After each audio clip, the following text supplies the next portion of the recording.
Good morning, Father Denis here with a word of encouragement. Today I want to share with you something on how our minds can rob us golden opportunities.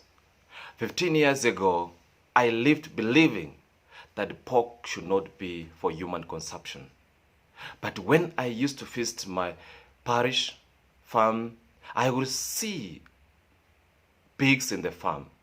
And I wondered, why would this priest keep pigs that will not be for any use, especially the product of it will not be consumed by human beings? It is because my village continued teaching us that pork was not for human consumption. I will not question because I was young. When I joined the seminary, we had a feast.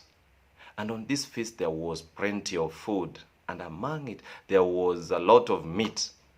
So as I went to pick some pieces of meat, I picked this nicely done meat. I tasted, it was taste.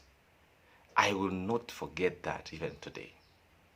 When I went back to the chef to ask what type of meat he prepared, he told me, it's pork. I said nothing. I went back and picked more pieces and I went to continue my eating, asking myself, why were we told not to eat pork? Today, there is so much you may be holding in terms of beliefs that you have never dared to question. I want to invite you to question what you have grown believing. Is it worthy or is it something that you should put to test?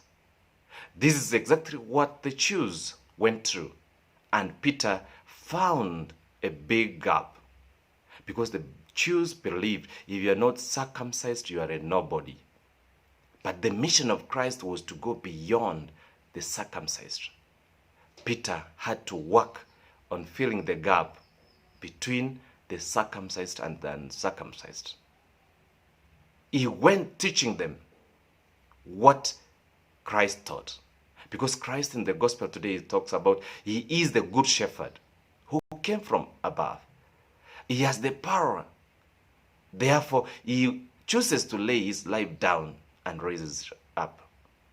It's until we have to lose some of the beliefs that we hold, because the current problems we are having will not be solved by the knowledge we have. If it was, we should not be in problem.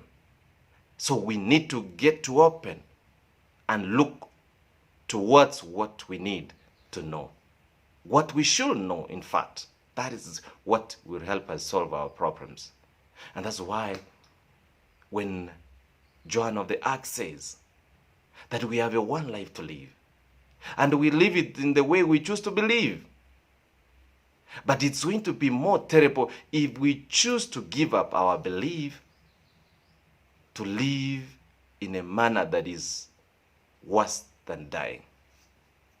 I want to choose to live in a way that gives life. And that's why I'm sharing this with you, so that you also choose to believe in what brings life. May you keep safe, you and your family. May God bless you.